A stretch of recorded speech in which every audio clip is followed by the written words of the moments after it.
fiquei meditando um pouco sobre esse contexto e eu vi algumas ilustrações do que eu vi tudo isso. Mas eu queria estar passando um pouquinho do que eu aprendi essa semana para vocês. Gostaria que vocês abrissem a Bíblia em Lucas 15, versículo 1.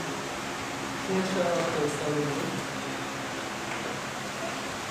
Lucas 15, versículo 1.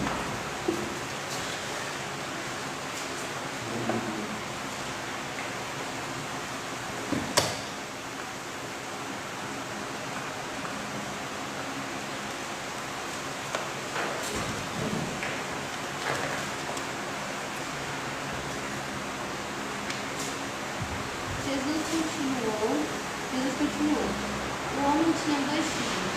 O mais novo disse ao pai: Pai, quero a minha parte da herança. Assim ele repartiu sua propriedade entre eles. Continua?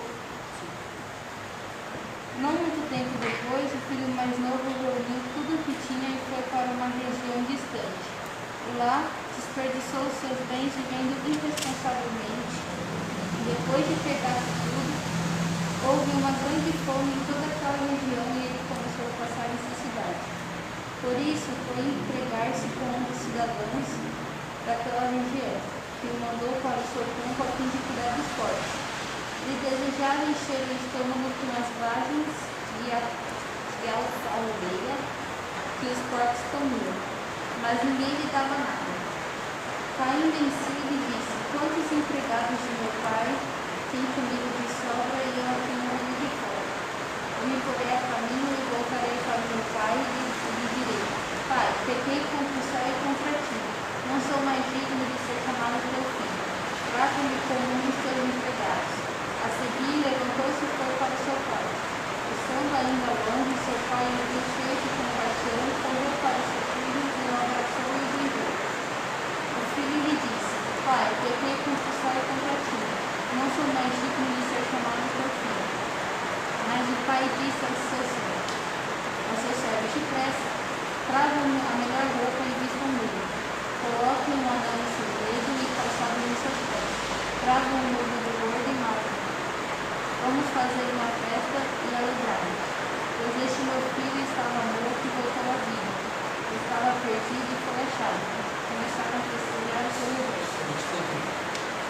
Eu estava ouvindo umas ministrações e também sempre percebo que sempre quando a gente ouve falar do filho pródigo, o foco em si da história é o filho.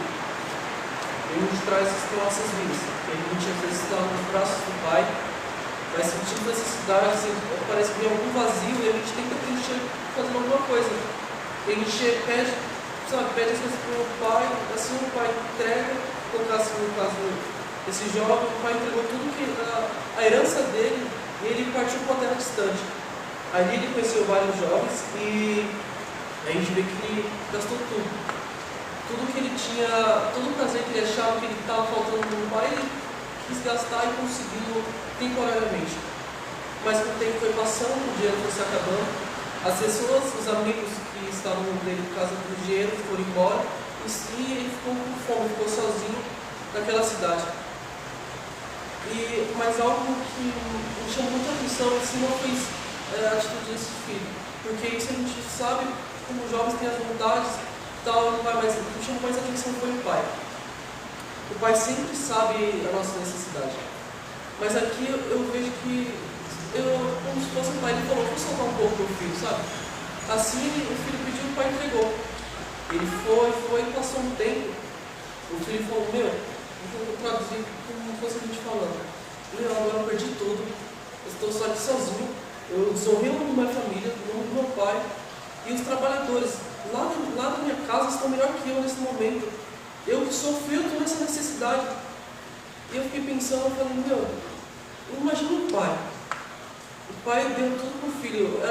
Com o dinheiro que ele estava, o pai poderia ter pensado: acho que ele foi para uma terra distante, ele foi investir, ele foi crescer, mas não, ele fez o oposto disso. E o pai, eu acho que ele ficou meio complexo assim. Ele ficou pensando agoniado, e todo dia eu imagino ele na varanda sentado, olhando para as portas da cidade, esperando o filho voltar ou se tem alguma notícia do filho. E a gente vê que o jovem, conforme o tempo, ele foi se decaindo mais e mais. mais ele foi se decaindo. E algo que também me chamou muita atenção foi o irmão mais velho dele. Sabe?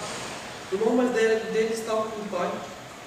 Eu creio que, como ele recebeu a parte da herança dele, mas ele não fez como o mais novo, ele não gastou, ele ficou com o pai. E eu fiquei pensando, Deus, por que assim, sabe? Tem jovens que às vezes tem tudo e vai e desperdiça, mas, pai, que a gente possa ser um pouquinho que nem mais velho. A gente pode receber as coisas, mas que a gente venha continuar do seu lado. Não importa se a gente tem condição, se a gente não tem, a gente pode continuar do seu lado.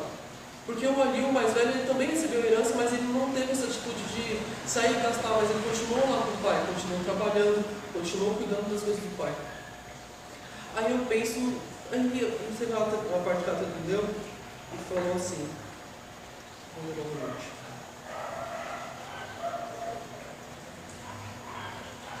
Versículo 17. Então Caim em si disse: quantos trabalhadores meu pai tem pão e fartura? Eu estou aqui morrendo de fome. Vou me arrumar, voltar para meu pai e dizer: pai, pequei contra Deus diante do Senhor, e já não sou digno de ser chamado seu filho. Trate-me agora como um dos seus trabalhadores. E essa é a parte que agora eu vou ler que me marcou muito, e essa postura aqui trata um pouco sobre essa história do Filipótico, mas teve algo que eu acho que completou, essa postura completou muito essa parte que eu achei muito interessante. Eu falei, vou passar isso para os jovens, que eu acho que vai fazer, como fez na minha vida, a partir de. Eu mudei muitos pensamentos depois de ler aqui. Porque a gente pensa que o nosso pai, depois a gente quebrar tipo, a nossa cara, pensa que o nosso pai vai chegar dando um bronco. Não. Sabe, a gente cantou aqui, o nosso grupo nos tirou do jardim. Mas, quantas vezes a gente mesmo sai do jardim? Mas a gente não pode esquecer que a gente saiu do jardim e tinha alguém que cuidava da gente lá. E quando a gente voltar para o jardim, a pessoa que estava lá conosco não vai vir com pedras, não vai vir com nada, mas sim ele vai vir com amor. Ele vai trocar nossas roupas que estavam rasgadas, ele vai tirar nosso anel velho, sim vai colocar um anel novo na nossa mão, vai trocar nossas roupas e assim a gente vai crescer junto com ele. Porque o amor do Senhor é um amor que nunca acaba. Nosso amor pode às vezes acabar, nossas vontades de estar na presença aqui de Deus pode acabar, mas eu queria passar para vocês, o amor do Senhor nunca vai acabar sobre as nossas vidas. Não importa o que a gente fizer, se a gente sair aqui da casa do Pai, a gente tem que lembrar, a gente tem um Pai que sempre vai nos estar aguardando. No versículo 20 fala: e arrumando-se foi para seu pai. Vinha ele ainda de longe, quando seu pai avistou e compadecendo dele, correu, ele abraçou e beijou. Cara, isso é tão incrível, porque eu penso assim, o pai dele tinha tudo. Então ele poderia ser uma pessoa de idade, ele já tinha terras, tinha trabalhadores, tinha 2 filhos, os filhos criados, um já mais velho e um mais novo, ele já era de idade, mas ele não se conteu. Imagina uma pessoa de idade assim, ver seu filho distante, ele saiu correndo, a milhão foi, abraçou e beijou.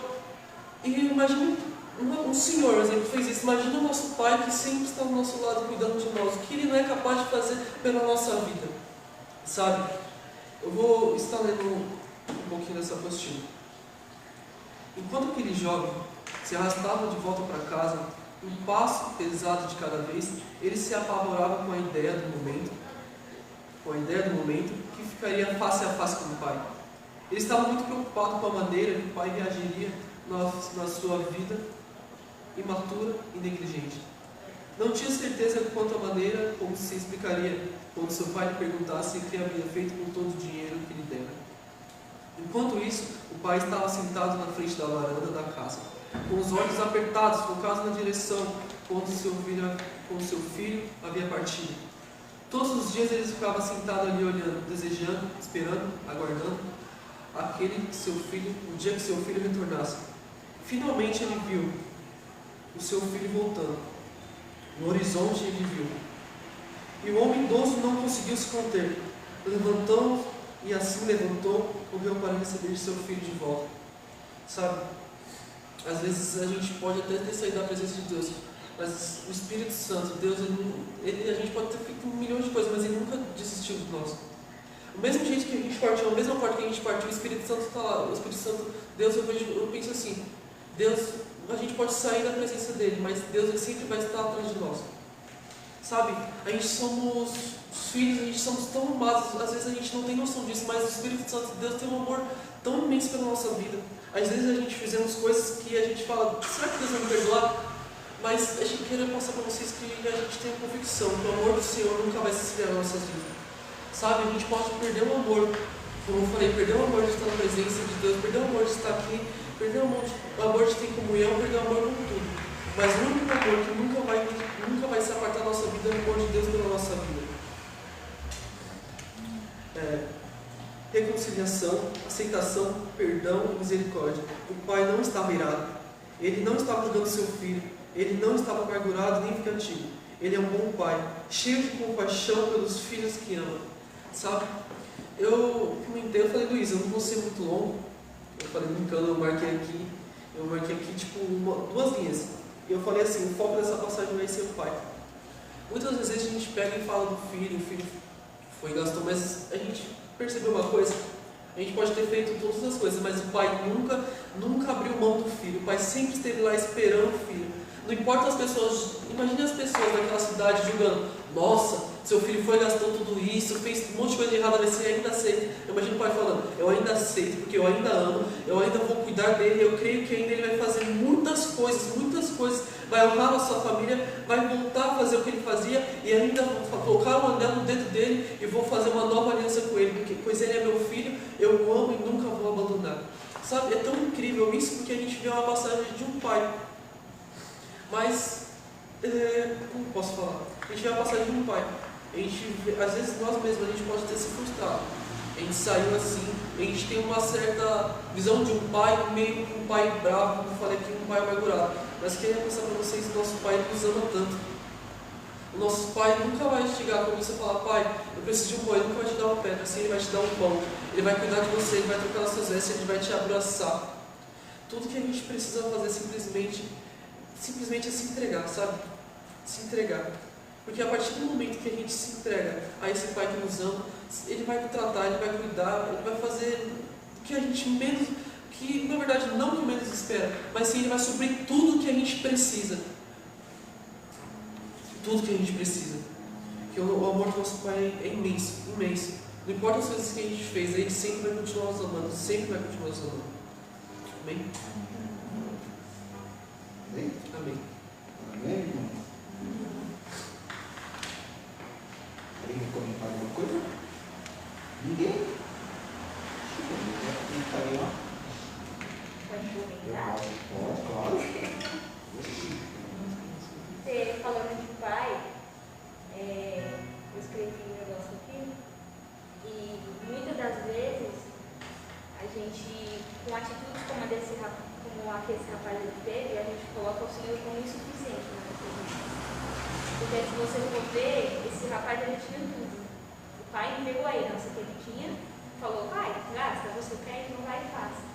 Se o Senhor ele falasse assim pra gente quando a gente pedisse, vai lá, faz, eu te dou as heranças.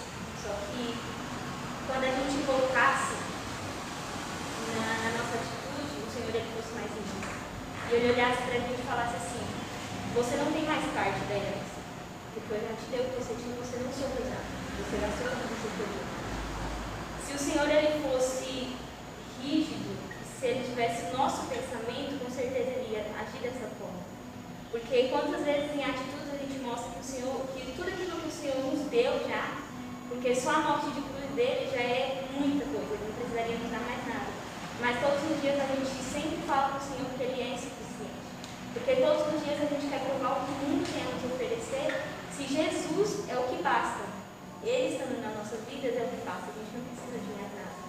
E o que eu presto atenção nisso é que o pai ele podia estar irado, ele podia não querer o filho de volta. Porque sim, o filho ele teve uma atitude onde mostrou que o carinho, o cuidado, o amor, o alimento, o filho está ali sobre os cuidados dele não eram bastante.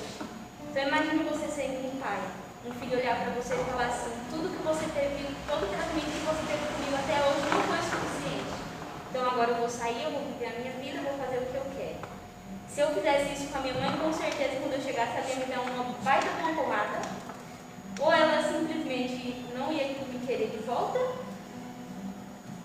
né? O mais provável, mas ao contrário, esse pai, ele representa 100% Jesus. Ele representa 100% nosso pai, porque ele não está virado, realmente. Ele não estava aborrecido com o filho dele. Quer dizer, ele pode não ter falado, mas ele pode ter sentido isso. Porém, ele ainda tinha todos os dias o Senhor ele olha para os filhos perdidos dele. Na verdade, tanto aqueles que estão perdidos dentro da casa dele quanto fora. E o Senhor ele olha com um olhar que ele vai voltar. Um dia ele vai vir. E o Senhor ele ainda assim nos dá uma herança que ele não devia nem nos dar mais. Porque ele já nos deu a oportunidade. E todos os dias ele sempre nos dá uma herança nova, uma roupa nova, uma oportunidade nova. E foi justamente o que esse pai ele fez. Ele deu uma oportunidade nova para o filho dele.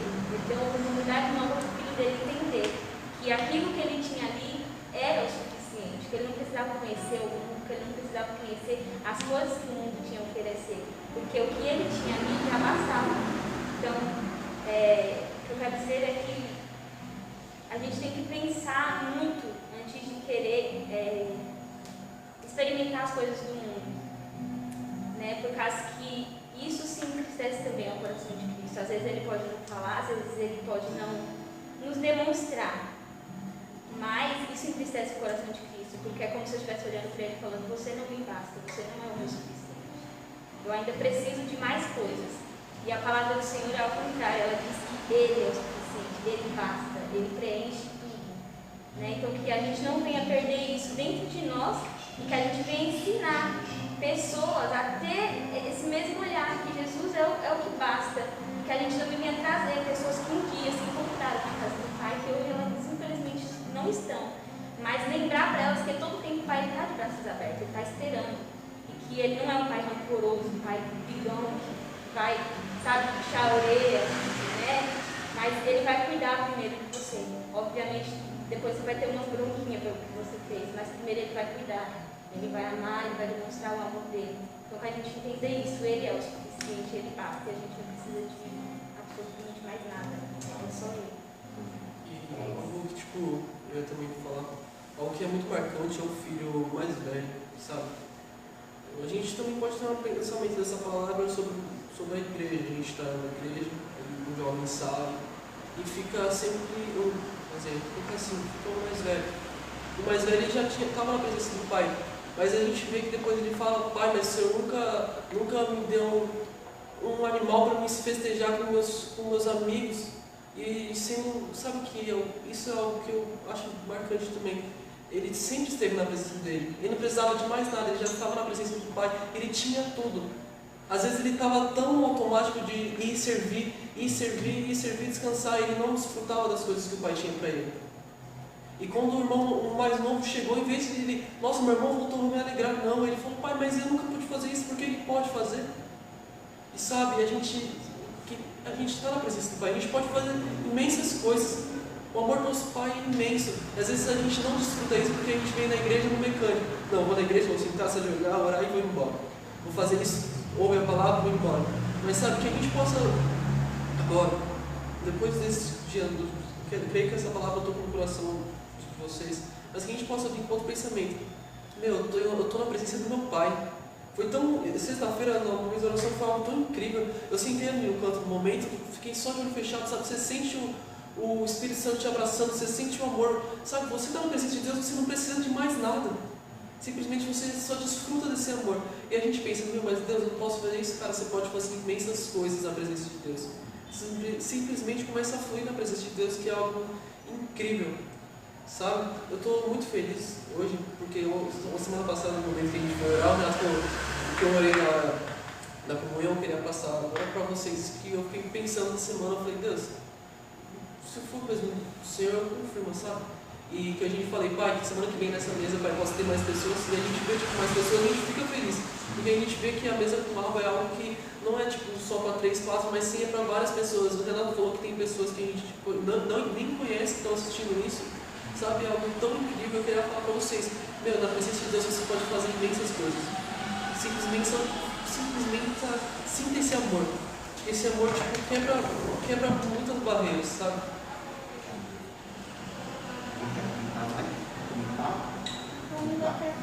Quer, Camila? Fala aí, Camila. Quer falar, Lucas? A Yasmin. Quer falar, Yasmin? Tá ali. Ele quer falar. Aliás, o que a gente precisa, né? E eu sou muito assim, ficar pensando, mano, pelo menos contexto ainda, mas o segredo, irmãos, é exatamente isso. Quando Jesus titulou a mesa, a ceia, lá na Santa Ceia, tinha uma mesa, tinha os 12 apóstolos, né? E os 12 apóstolos, inclusive Judas, inclusive aquele que trairia mais tarde, estava na mesa. Ou seja, ele não fez acepção de ninguém.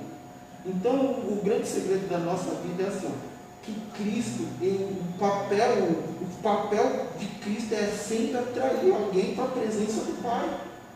Quando a gente lê o contexto, quando a gente vai ler o livro de João, a gente vai ver exatamente isso. Cristo, ele diz assim, eu não vim fazer a minha vontade, vim fazer a vontade do meu Pai. E a vontade do meu Pai é que nenhum desses se percam. E pela vontade do Pai não ser que nenhum deles se perca, Cristo, ele se colocou como a ponte. Você está entendendo? Entre Deus, certo? Entre Deus e os homens pecadores. Então, na verdade, o papel de Cristo, ele veio fazer isso aqui, ele veio chamar para perto. Ele veio trazer, ele veio restituir o direito de estar na mesa. E o papel do Pai, nós podemos falar do Pai natural, do nosso Pai de sangue, mas o nosso alvo nessa tarde é falar de Cristo. Então nós sabemos, irmãos, que o papel de Cristo foi trazer de volta a mesa, restituir o direito de estar na mesa. Foi o que o Pai fez com esse filho pródigo. Deu o direito novamente de ele se sentar à mesa, de ele estar à mesa. Isso que a Ingrid falou é muito interessante. O Pai, ele poderia ter se irado, ele pode até ter se irado, mas ele não manifestou, porque o papel dele era o quê? É Pai. E o papel do Pai é atrair de volta para a mesa. Então, aquele Pai, ele, em nenhum momento ele perdeu a esperança. E o que me chama a atenção nesse texto, o que me chama a atenção nesse contexto, quando nós lemos no versículo 17, você pode ler, caindo em si.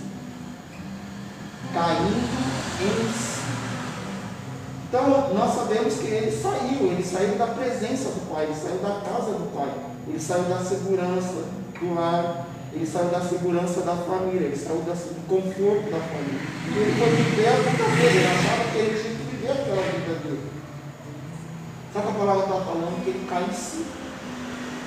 Só que ele cai em si com uma intenção errada, porque ele cai em si se lembrando da comida.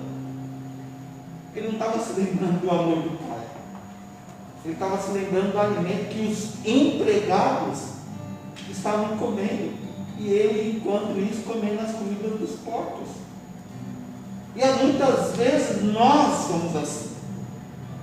Nós lembramos daquilo que o Senhor pode nos oferecer, ou seja, das mãos dele.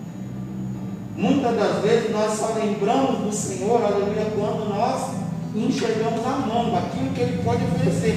Esse jovem fez isso com o Pai. Ele não lembrou, não, meu Pai me ama, meu Pai está me esperando. Não, ele lembrou, os empregados do meu Pai estão comendo melhor do que eu. Ele se lembrou, aleluia, da comida, quando na verdade ele deveria ter se lembrado do amor que o Pai tinha por ele. É assim que nós devemos nos lembrarmos do nosso Pai. Não é um Pai que oferece coisas, mas é um Pai que nos atrai para perto. Quando nós lemos lá em Efésios, capítulo 1, quando nós vamos ler, abre comigo, por gentileza, Efésios, capítulo 1.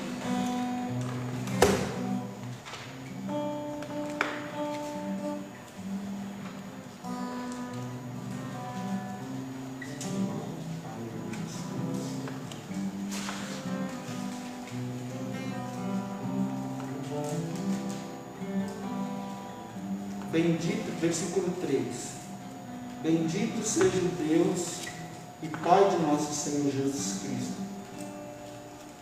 que nos abençoou com todas as bênçãos espirituais nas regiões celestiais, em Cristo, porque Deus nos escolheu nele, antes da criação do mundo, para sermos santos e irrepreensíveis em sua presença, em amor nos predestinou para sermos adotados como filhos por meio de Jesus Cristo, conforme o bom propósito da sua vontade, para o louvor da sua glória, para o louvor da sua gloriosa graça, a qual nos deu gratuitamente no amado.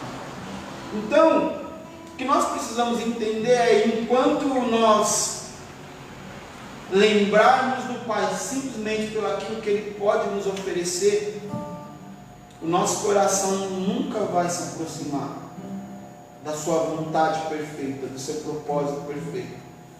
Porque como esse jovem, ele se lembrou apenas da comida, ele se lembrou apenas do alimento que ia alimentar a alma, que ia alimentar o corpo, quando na verdade ele deveria ter se lembrado do amor que estava o aguardando. Assim como Cristo, quando nós erramos, quando nós falhamos, quando muitas das vezes nós desviamos do caminho, Ele sempre vai estar esperando que você e eu se lembre do amor. Não se lembre da comida, não se lembre do alimento que alimenta simplesmente o seu corpo, a sua alma, não. Que você se lembre do amor, aleluia, que te chamou para perto, que te atraiu para perto, aleluia, independente daquilo que você fez ou daquilo que você deixou de fazer, mas o amor de Cristo, Ele fez isso comigo e com você. Ele nos atraiu, aleluia, como eu já mostrei, antes mesmo de nós, aleluia, sermos pessoas puras, santificadas, Ele já nos tinha chamado, nos escolhido. Quando Ele nos escolheu, Ele não nos escolheu porque nós éramos santos, não, Ele nos escolheu porque nós estávamos indo para um caminho de pecado, para um caminho de perdição, e o amor de Cristo, aleluia, fez, aleluia, com que eu e você fôssemos resgatados desse caminho. E é isso que esse pai fez com esse filho. Não é nenhum desejo de um pai ver o seu filho se perdendo no caminho. Quando nós falamos de um pai físico, e isso é muito interessante, irmãos, porque lá em Provérbios vai falar do princípio de honra. Nós sabemos, foi até falado aqui ontem, às vezes, irmãos, nós queremos conquistar tantas coisas, mas nós não manifestamos honra. E a palavra de Deus vai falar, se nós queremos ter vida longa, existe um princípio de honra, que é obedecer aos nossos pais, que é honrar os nossos pais. Você está entendendo? É honrar os nossos pais. E esse filho, ele não honrou o pai. Que nem aqui, ó, tem um pedaço daqui na minha Bíblia que ela fala assim: naquele tempo, o escravo ele era considerado como parte da família. Sim. E um trabalhador ele poderia ser dispensado a qualquer momento. E aí, baseado no versículo 19, que ele vai, né? Não sou digno de ser chamado filho, mas trate-me como seu trabalhador, né? Como um dos trabalhadores. Então, você falando, ele foi meio que tipo, deu fome nele, ele correu atrás do pai. Então ele foi assim, mas talvez ele já foi com o pensamento: eu vou, mas eu não sei o que me espera lá, né? Meu pai pode falar assim, mas você não pode falar não. Exatamente. E outra coisa aqui também que eu achei interessante, quando você falou da honra, e aí lá no versículo 20, que fala: ele levantando-se foi para o seu pai, e via que ele avistou ele de longe. E aí, ó, aqui fala assim: a melhor roupa era um sinal de posição, o anel indicava autoridade, e as sandálias um sinal de liberdade ou luxo. Ou seja, ele chegou de uma forma, né, para o pai, e o pai dele, como já foi dito, não quis olhar o que ele fez, e sim foi vestir ele, tirou as roupas rasgadas e foi vestir ele de vestes praticamente reais, né?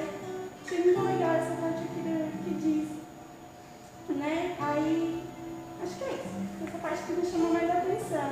Mas, entendeu? A verdade é essa, pessoal, é essa, galera, que a nossa mente, ela tá sempre preparada para a rejeição. Nossa mente humana, Ela está sempre preparada ou para você ser rejeitado ou para você rejeitar. Só que a mente e o coração de um pai não. A mente e o coração de um pai está sempre pronto para trazer restituição. Foi o que esse pai fez com esse filho. Ele restituiu, foi como a Ingrid falou, ele poderia muito bem agir totalmente ao contrário. Você está entendendo? Mas não, por quê? Porque ele era pai. Você que pensa que ainda você sabe que um dia você é pai, como um dia eu sonho ser pai, irmãos, o nosso papel é sempre introduzir na mesa, é sempre introduzir para Cristo, é sempre apontar Cristo. E aqui esse pai, ele representa o nosso Cristo. O nosso Cristo, o nosso Senhor, o nosso Salvador, ele nunca vai perder a oportunidade de trazer uma restituição na vida de uma pessoa. Nunca vai perder essa oportunidade, porque foi para isso que ele veio. Ele veio para salvar. A palavra de Deus vai dizer que ele veio para salvar, ele não veio para condenar, ele veio para salvar. Ele veio para trazer perdão ao pecador. Então, esse jovem, desse contexto, filho pródigo, ele não tinha direito da herança. Porque nós sabemos, irmãos, que a herança ela só é dada quando o pai morre. Quando o pai falece, aí sim eu tenho direito da herança. Se eu tenho mais irmãos, aquela herança vai ser dividida em partes iguais. Mas não cabia no contexto, porque o pai estava vivo. E o filho pediu a sua herança antecipadamente. E a consequência foi ele gastar tudo da maneira que ele achou melhor. Mas a Bíblia vai dizer que quando ele cai em si, ele lembra. Ele não lembra do amor, ele lembra do alimento, ele lembra daquilo que ia trazer uma saciedade momentânea. Não, assim como nós comemos alguma coisa, ela traz uma saciedade, mas logo depois passa, e logo depois nós já estamos com fome novamente. Quando na verdade ele deveria ter se lembrado: na casa do meu pai tem amor, na casa do meu pai tem misericórdia, na casa do meu pai tem restituição para a minha vida. É assim, galera, que nós precisamos viver. Isso, quando nós olhamos para as pessoas que se afastaram, que desviaram do caminho, que saíram do propósito, quando nós olhamos para esse texto, nós olhamos para um pai de amor, para um pai que ama, para um pai que ama. E o contexto de Cristo é amor. O contexto de Cristo é amor. Cristo é amor. Nós já falamos sobre isso aqui. Deus é amor. Então o pai tinha filho. E o que me chama mais atenção nesse texto, nesse contexto, era o filho. O filho que ficou, como o filho que ficou, já o filho mais velho. O filho mais velho tinha todo o direito. Ele tinha todo o direito. Abra comigo Deuteronômio 21:17. Leia para mim quem é. Deuteronômio 21:17.